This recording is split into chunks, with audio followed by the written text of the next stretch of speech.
All right, buckle up, everybody, because today we are diving deep, and I mean really deep, into the life of Muhammad Ali, You know, the champ, the legend. the legend, but I think we're gonna find some stuff about him that you probably never knew. Yeah, we're going way beyond the typical headlines here. Absolutely. We got some excerpts here from his Wikipedia page, Oh yeah, and let me tell you, it is a treasure trove. it's amazing how much there is. We are going to uncover some hidden gems, some little known stories that help us understand why this man is still such a powerful figure decades after he hung up the gloves. Decades later, yeah, and where better to start than his name, Cassius Clay Jr. You know, named after his dad, I'll say Cassius Clay. Jr. Yeah. But here's where it gets really cool. Okay.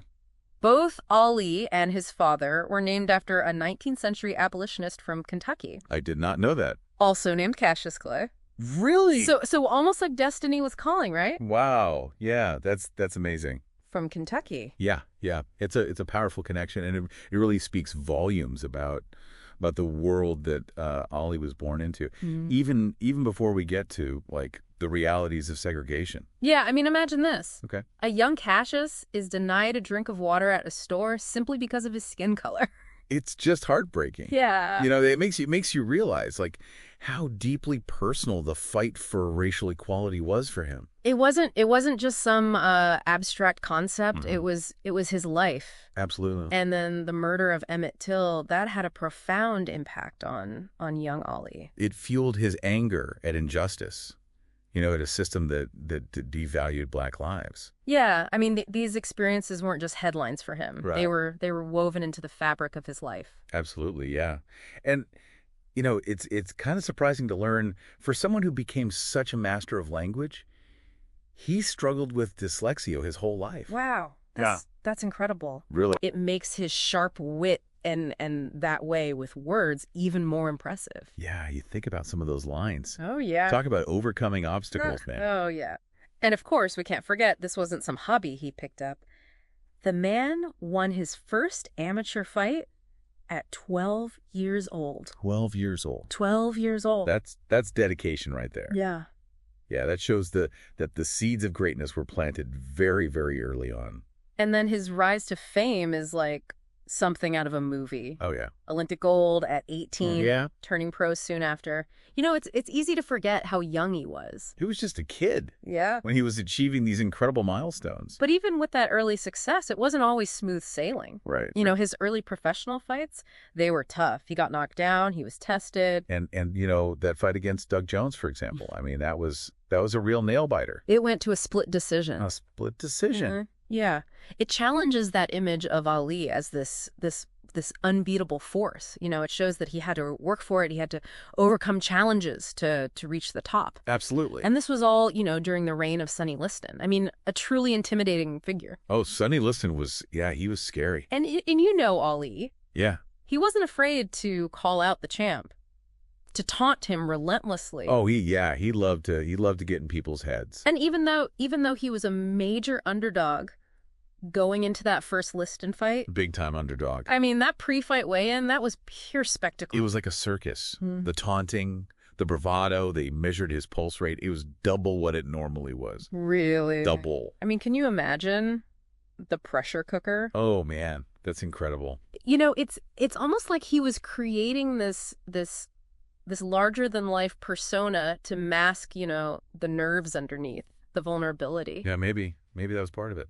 And then, against all odds, he pulls off this shocking upset. I mean, his speed and agility just completely bewildered Liston. Yeah, Liston didn't know what hit him. And then, boom, that iconic quote, "Eat your words. I am the greatest. I shook up the world." Chills Yeah. every time. I mean, that line still echoes today. It really does. And it was around this time that he underwent this massive personal transformation. Yeah, changing his name first to Cassius X, Right. and then to Muhammad Ali. As he embraced the Nation of Islam. Yeah, this feels like a real turning point in his story. It's not just about boxing anymore. It's about something much, much bigger. Absolutely, yeah. This is where a deep dive shifts from the boxing ring to a battle for social justice, for personal conviction. Yeah, and And it gets even more complex with his refusal to be drafted into the military. Right. Because it wasn't just about his religious beliefs, right? Yeah. It was a bold statement against the Vietnam War itself. His famous quote, "I ain't got nothing against no Viet Cong. No Viet Cong ever called me nigger." It's powerful and it's controversial. Oh, yeah. It shows how his personal experience with racial injustice just fueled his opposition to the war. Yeah. And that decision cost him dearly. I mean, he was stripped of his titles, banned from boxing in the U.S. for years. I mean, he could have easily backed down. Right. But Ali held firm to his convictions, even when it meant sacrificing everything. It's incredible. And he wasn't alone in his stance. Remember the Cleveland Summit? Yeah. He met with other prominent black athletes. Yeah. Like Jim Brown, Oh, yeah. Kareem Abdul-Jabbar, seeking their support. And it really highlights the weight of his decision, its impact on others. Well, it's amazing how he used his platform, not just the boxing ring. Right. Speaking at colleges, delivering these powerful messages like his Black is Best speech at Howard University. Yeah, he was fighting a different kind of fight now, a different kind of arena. And even during this exile from professional boxing, there are these fascinating side stories. Like what?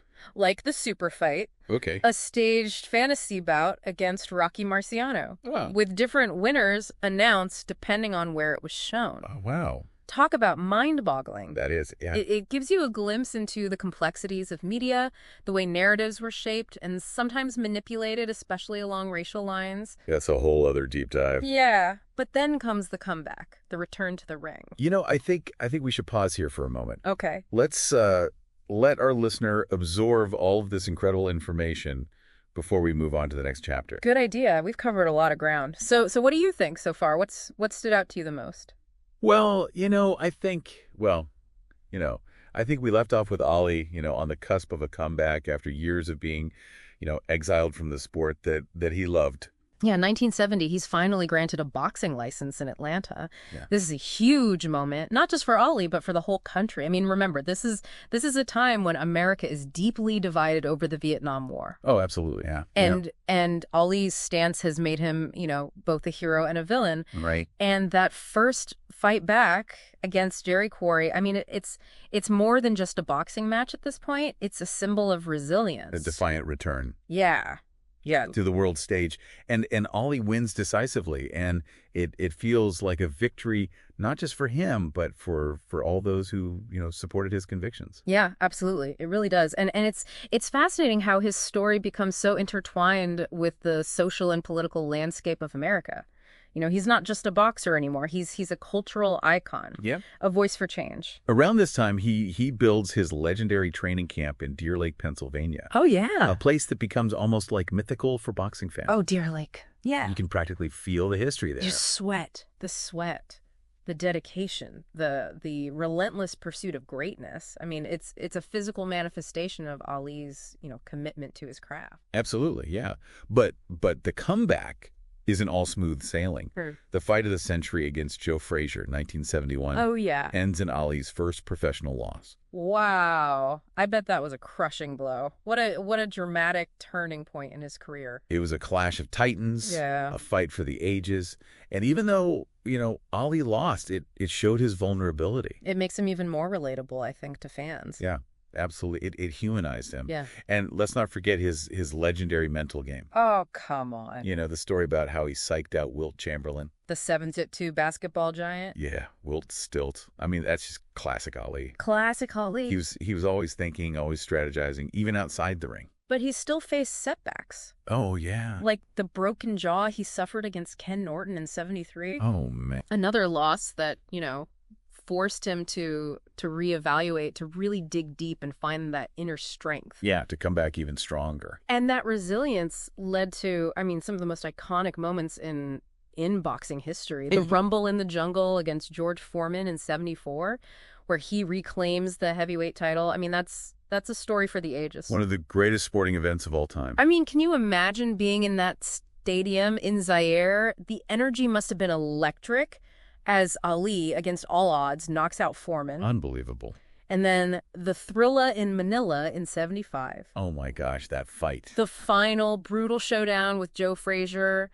It was a fight that pushed both men to their absolute limit. I mean, they left it all in the ring. I mean, Ali himself almost gave up in that that scorching Manila heat. Yeah, it's a reminder that even the greatest, had his limits. He experienced pain, exhaustion, just like anyone else. Yeah, and those later fights, the wins and losses, they become less important, I think, than the cumulative toll that they take on his health. It's clear that Ali's body is starting to pay the price for his years in the ring. Right.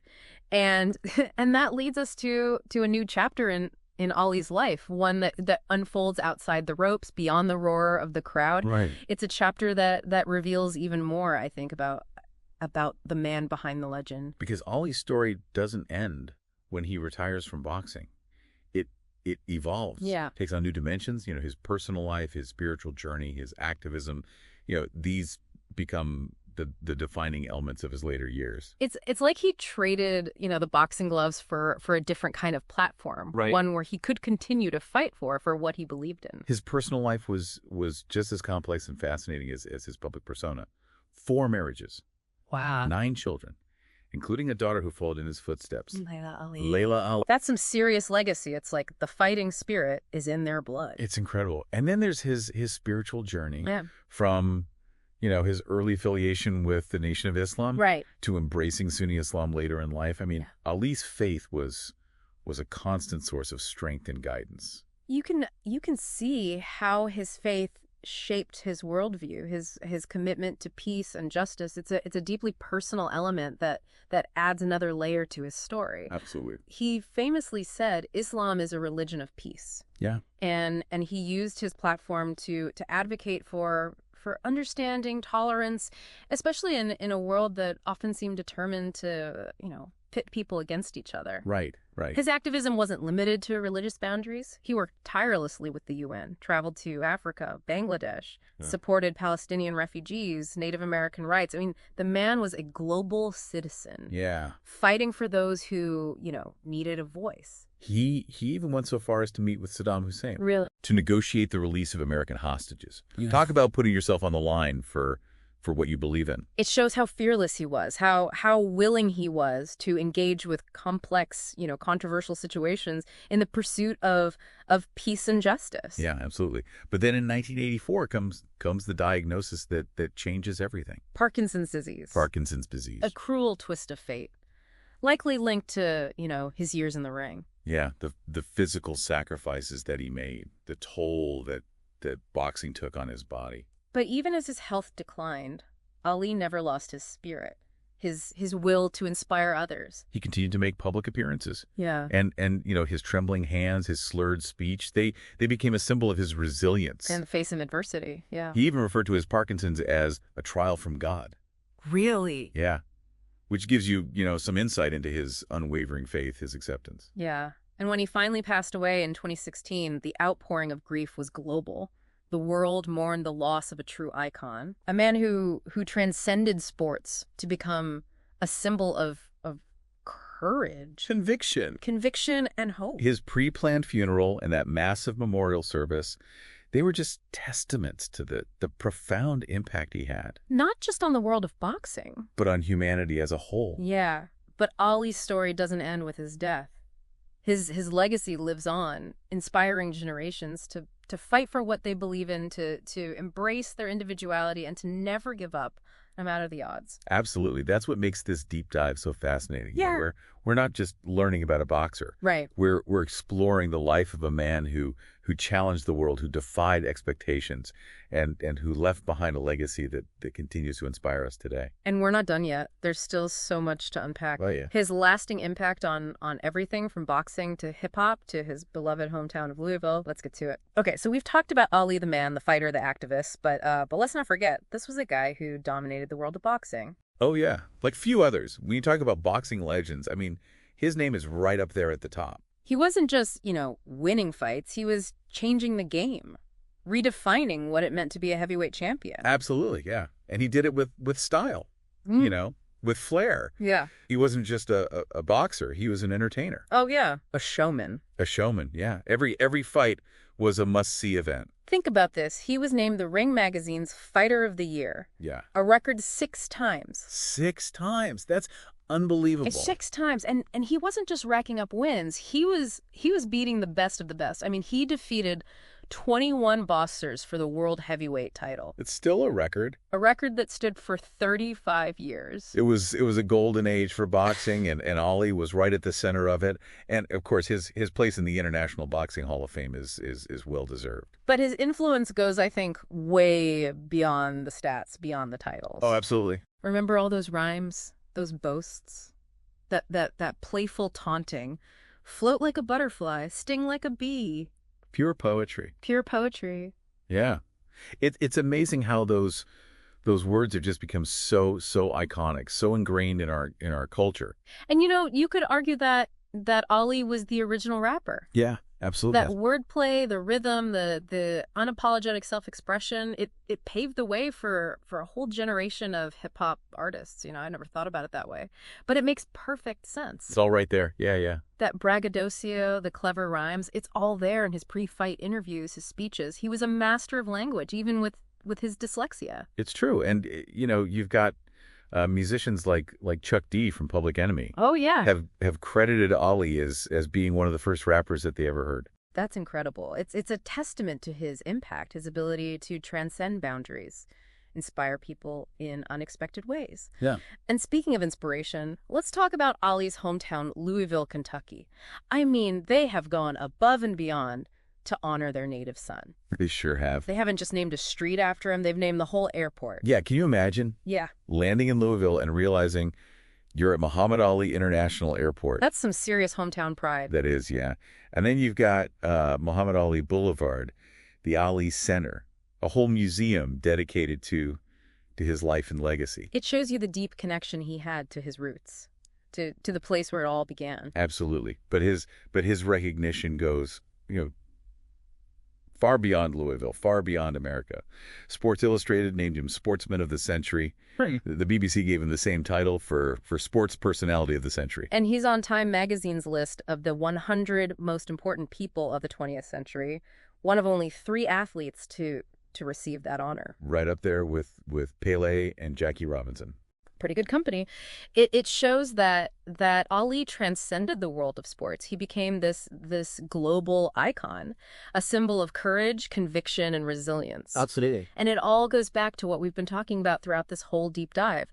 The surprising details, those hidden stories that reveal the depth and complexity of the man, like the fact that he shared his name with an abolitionist or that he struggled with dyslexia. Right. Those little nuggets, they add so much to his story, make him even more relatable. Yeah, it's a reminder that even the most iconic figures are human, that they face challenges, that they evolve. Yeah. And that's what makes Ali's story so enduring, so relevant even today. So what does it all mean? Why should our listener care about Muhammad Ali all these years after his passing? Because his life is a testament to the power of conviction. Yeah. The courage to stand up for what you believe in, even when it cost you everything. He used his platform to fight for justice, for peace, for a better world. And he challenged us all to do the same. Remember that quote?